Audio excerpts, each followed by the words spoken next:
Hello and welcome back to Voyage of a Time Wanderer. Today I am here to share my nonfiction favorites for 2021.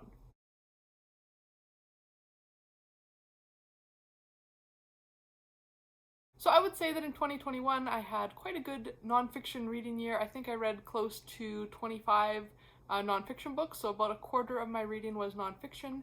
And I have chosen today to talk about my top 5 nonfiction reads from the past year, and I have managed, despite it being a very difficult task, to rank these. So we're going to start with my 5th favorite and move all the way up to, at the very end, my all-time favorite nonfiction read from 2021. So coming in at number 5 is a rather recent read, and that is The Church of Spies, The Pope's Secret War Against Hitler by Mark Riebling. This book chronicles the efforts of the Catholic resistance movement against the Nazi regime, both from inside Germany and from the Vatican. Pope Pius XII, who was the Pope during the Second World War, is often criticized for not doing more publicly to fight against Hitler. This book tries to fight against that myth by digging into some recently declassified documents to kind of examine the various resistance movements that Pius XII was involved in, including a vast network of Vatican spies and German operatives, both including priests and lay people, as well as high-ranking officials within the German military and political structures. These Vatican spies both provided intelligence information to the Allies through the Pope, as well as were involved in a number of failed but nearly successful assassination attempts against Hitler. Even though I obviously know how history plays out, I was still finding myself getting wrapped up in hearing about all the planning that went into these various assassination attempts, and then the little coincidences or errors that allowed Hitler to escape unscathed. I listened to this book on audiobook, and my only complaint was that I did find that sometimes I had a hard time keeping the different individuals straight in my mind. A lot of them had kind of lengthy German names that weren't super familiar to me, so at times I would find myself kind of getting mixed up between the different players in these intricate plots. So I think maybe if I'd read this book physically I wouldn't have had that problem, but that's really the only drawback that kept this book from being higher up on the list. Otherwise, I found it a fascinating read, and it kind of reignited my interest in World War II era history, which has been latent for a number of years. I kind of binged on World War II era historical fiction when I was in high school, and then when I picked up a couple years ago All the Light We Cannot See by Anthony Doerr, I think, that book that was really popular a couple years ago, I found it to be a big disappointment, and it kind of soured me from World War II fiction. But after reading The Church of Spies, I am interested anew in picking up some historical fiction set during this time period, particularly that perhaps chronicles parts of the resistance movement.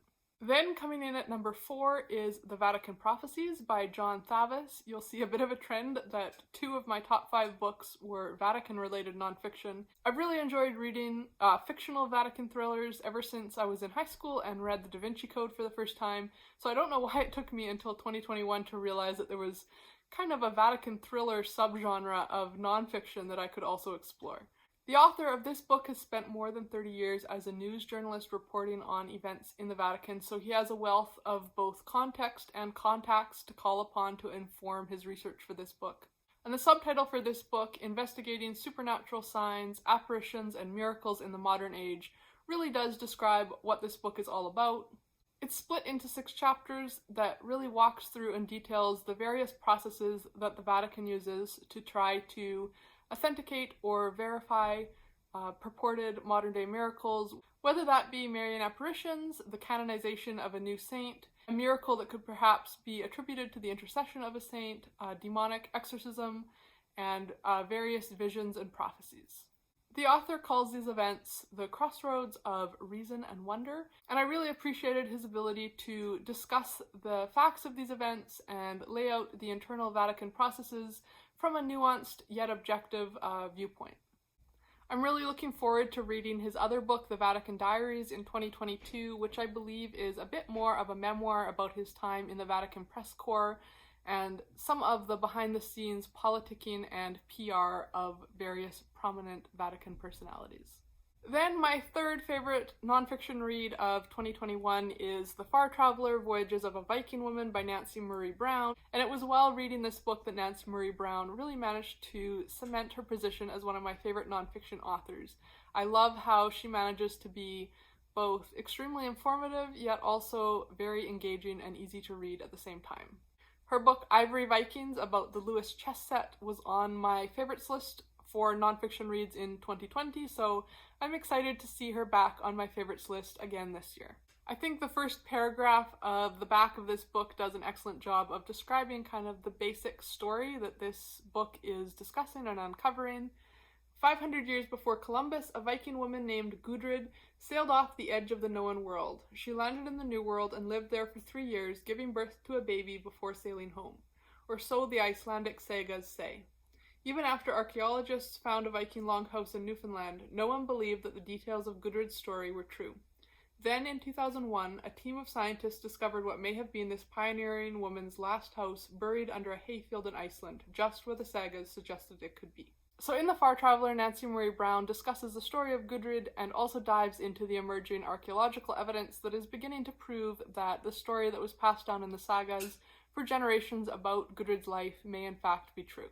This book details what daily life was like for a Viking woman, the process and value placed on fiber arts like weaving, the facts about the settlement in Vineland or modern-day Newfoundland, Canada, DNA evidence about the relationships that existed between the Celts and the Vikings, exploration patterns across the North Atlantic, and tensions that were building between Norse paganism and emerging medieval Christianity in the late Viking era. I actually started reading this book from my library's copy, and by about 2 chapters in, I already had placed an order to have my own copy because I found myself taking pictures of so many of the pages as I came across another interesting fact, and as someone who has both Norse and Scottish genealogy, there were so many interesting little tidbits about what life would have been like for my ancient ancestors. I honestly can't recommend this book enough if you're interested in the late Viking Age, early medieval time period, fascinating women's story, or the intersections of archaeology and oral history. Then book number 2 on my nonfiction favorites list is The Only Plane in the Sky, An Oral History of 9/11 by Garrett Graff. I listened to this book on audio after it was recommended by a commenter on my 5 favorite multicast audiobook video. This is an absolutely incredible book to listen to. It is a multicast audiobook with more than 40 narrators as well as actual archival audio footage woven throughout. And in 2020 it won the Audio Awards for both Best Audiobook as well as Best Multi-Voice Audiobooks, and those were definitely very well-deserved awards. As surmised from the subtitle, this is an oral history of the events of the September 11th attacks, told entirely through snippets of people telling their real experiences with the day. It is set up in chronological order, starting with the hijackers checking in to their flights at the airport and people heading off to work in the morning, and then follows through the rest of the day, hour by hour, detailing the events of the actual attack as well as the immediate rescue efforts. We hear from a variety of voices, including victims and survivors at the crash sites, family members, first responders, airline call center workers, and political staffers.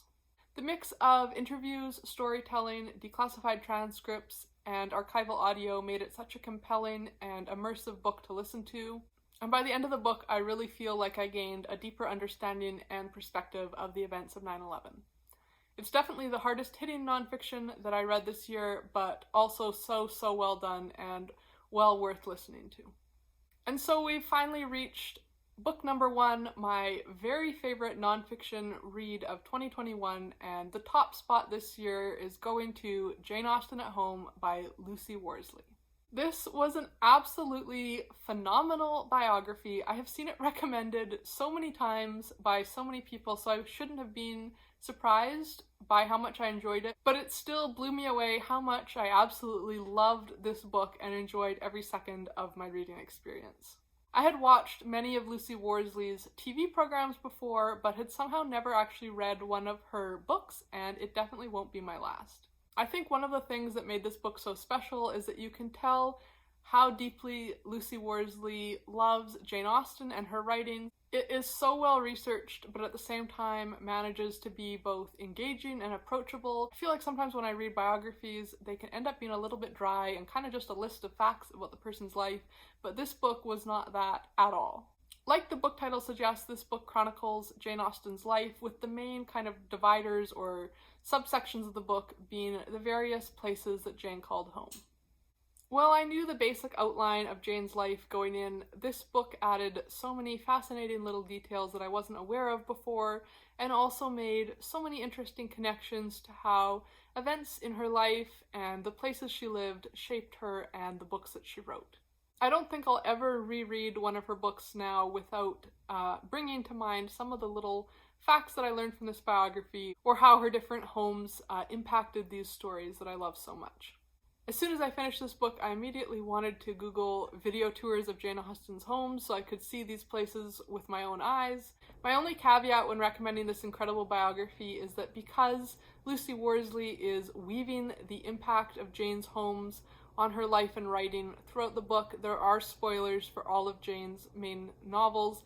But if you don't mind having a few little spoilers about the events in Jane's novels, or you already have read and reread and love those books and those characters so much, I think Jane Austen at Home would only enhance your future reading experience of Jane Austen and bring her to life in a new way. So those are my top 5 nonfiction reads in 2021. I had such a wonderful experience reading all of these books, and I'm so happy to share them with you. I would be curious to know if you've read any of them and enjoyed them as well, or if you had any fantastic nonfiction reads in 2021 that you really think I would enjoy. I'd love to hear those recommendations as well. If you're watching this on the day that it's posted, come back tomorrow for my top fiction reads from 2022. Otherwise, I will try to remember to link that video in the cards so that you can continue on to hear more about my fiction favorites. Until next time, enjoy wandering through the pages of a good book. Bye.